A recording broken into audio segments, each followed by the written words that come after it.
Bread and chocolate. Pane e cioccolata. Um, an Italian film, maybe a co-production, seeing as we're talking Switzerland, actually taking place in Switzerland. Maybe there was a partnership there. Many movies were and are made in collaboration. Funds from various places. Quite a few countries would be involved in projects these days.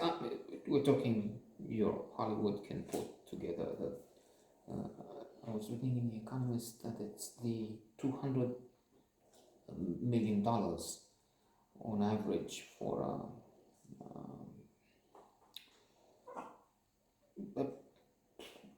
an average major movie. So, and again, so another 200 million in marketing. So incredible sums. Well, credible in that they're true. So we have this Italian many decades ago, perhaps 50s, 60s, when Italy was recovering from the war and its economy was, well, I'm tempted to say the same, but was in a bad shape. Even now they say it's generally the laggard. I understand that now that they have Mario Draghi, the former head of the European Central Bank, and a serious fellow, pushing ahead money for recovery from the pandemic and so on. So they haven't increased, but they've stagnated. They have been stagnated for decades, really. Maybe two. So he's going to Switzerland to work as a waiter, and he's impressed with civilization. People are civilized here, but cold. There is a moment thinking of now when he's at the police station and he's saying some things about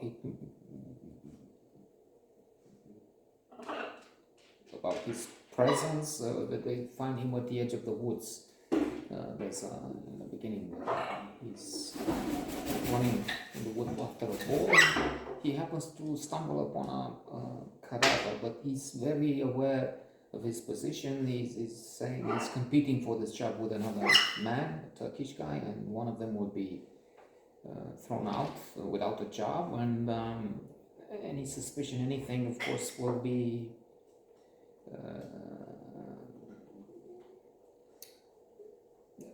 held against him. So he will lose the job. So he's very aware, very in some ways suspicious, because he's so uncertain of his position. But so he's telling the police, and I was this. Okay, you go. So you believe me, and you let me go. Okay.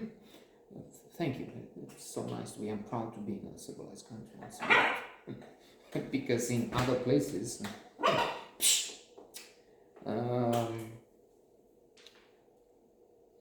like here, things are changing, but you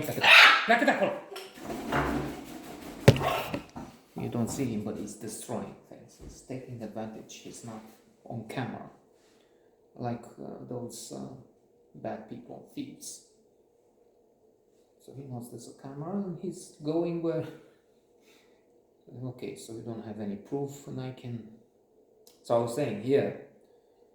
I remember before the revolution, the communist days, everybody was a suspect. Well, unless, of course, privileged.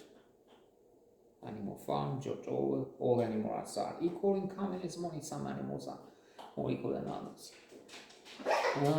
In most ways, I would say that was a more unequal society than the capitalist one, because you would have apparatchiks, Ceausescu, and those other dictators, their families, their friends, their acolytes, who rule like in medieval days. They would be above the law, they would make the law, they would be the most beloved, like in ancient days when they worship, oh, you sun god, shaman, like that idiot in the US with a Capitol Hill insurrection.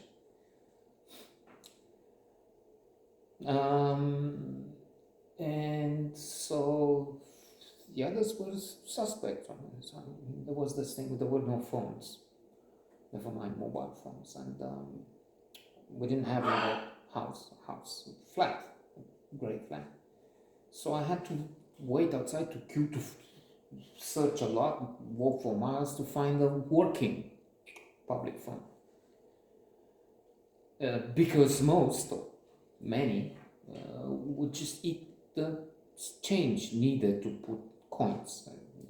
Young generation have no idea about that.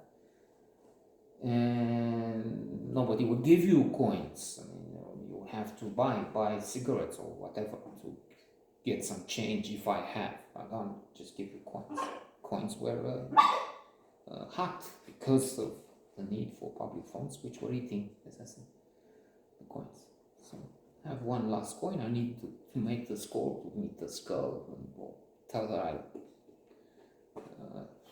something, I don't know, couldn't come because I knew the police would.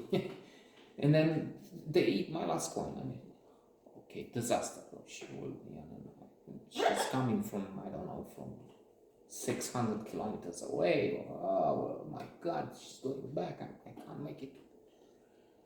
So I shake them, and the police comes and they handcuff me. Keep me near the radiator in an apartment. That's how it worked. So this guy, Nino Manfredi, playing Nino, is a principal. On the other hand, I'll finish with this. Indeed cold. When we got rid of Ceausescu, we went, and I'm a hero of the revolution. I mentioned in Newsweek. I have proof of that. Taking part. Not that it changed so much, because the Red Plague, descendants of the communists, or the communists themselves, took power in so many ways, economically. But we went to the West and they were extremely cold, to the point where we had the car was slowing down. It was winter, without brakes. What's the matter? It's going from 90 to 80 to 70. It will stop just like that.